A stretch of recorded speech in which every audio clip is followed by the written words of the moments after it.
Math 3 Lesson Summary Video. More segment lengths in circles. This lesson is a develop understanding task, which is meant to introduce you to a concept, but not necessarily finalize rules or strategies. The purpose of this lesson is to make observations about the relationships between radii and points of tangency, two tangents from the same point, and a chord and a perpendicular radius. In the figure at the right, CD is tangent to circle A at the point D.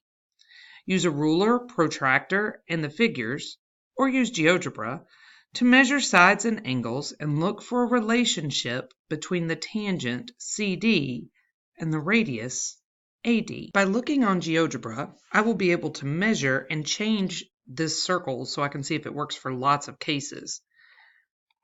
Now that I have a tangent to the circle at the point D, and I have the segment CA and the segment AD, I do know AD is the radius of the circle. And it is going to the point of tangency, which by definition, the point of tangency is the point on the circle where the tangent line intersects it. And now I want to look for anything special that may pop up. I don't know about the segment lengths, but just by looking at the picture, it really reminds me of a right triangle. I don't know for a fact that it is, and I can't assume anything, but I do want to try and measure it. So I think I'm going to try and measure angle ADC. And what I notice is that GeoGebra even acknowledges that it is a 90-degree angle by putting in the little square box and not just the round angle measure symbol. So it does turn out to be a 90-degree angle, but maybe that's just in this situation. So I want to try it out for a couple of different sized circles and different arrangements for the points and such. So if I make it a bigger circle, it's still a 90-degree angle. If I make it a smaller circle, it's still a 90-degree angle. If it's the same size circle, but I move point C over here, it's still a 90-degree angle. And if I move point C over here, it's still a 90-degree angle. Now I can make the conjecture that if I have a tangent line to a circle and a radius that goes to the point of tangency, it creates a 90-degree angle. That may not seem like such a big deal, but if you notice, by having a right angle, we do end up with a right triangle. And anytime we can have a right triangle, this opens up a whole new area of possibilities because we can always use the Pythagorean theorem anytime we know that we have a right triangle. So this is a very useful rule that pops up from time to time. In each of the circles below, two tangents intersect outside the circle. Use GeoGebra or a ruler in the pictures below to measure the lengths of the segments CE and CD. Look for a pattern and make a conjecture about the relationship between these segments. So the directions told us to investigate the measures of these tangent segments. Remember, we were told that CE is tangent to the circle A and CD is tangent to the circle A. So if I measure the length of CE and the length of CD, the first thing I notice is they're both equal to 6. Well, that's interesting, but maybe it's just because that's the way I drew it. We do tend to naturally like things to be symmetrical, so maybe I should try to mix it up a little bit. So I'm going to make the circle a lot bigger, and there's still 4.3 and 4.3.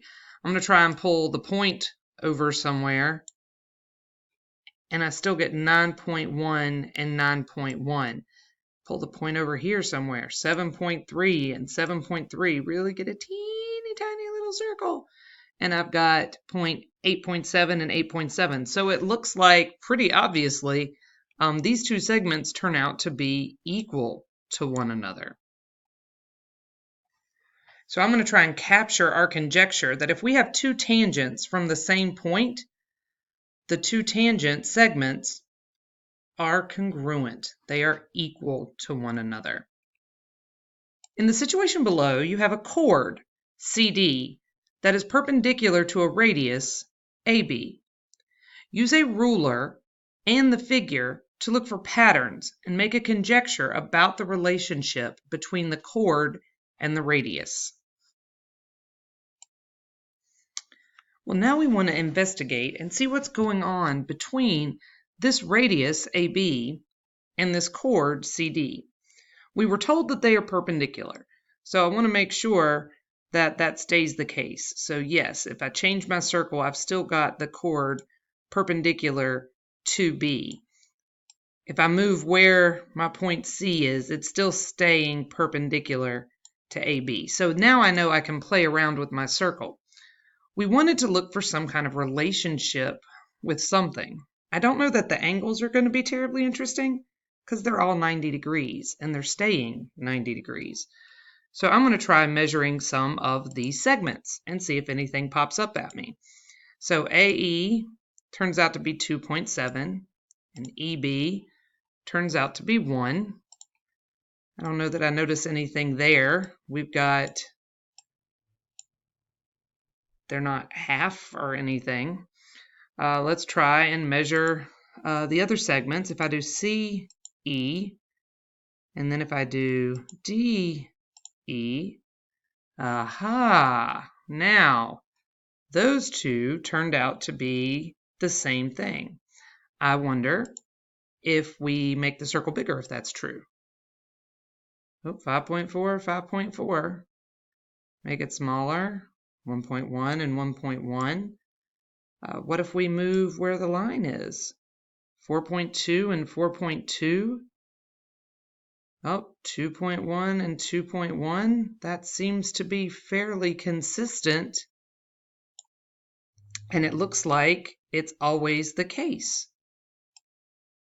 4, 4.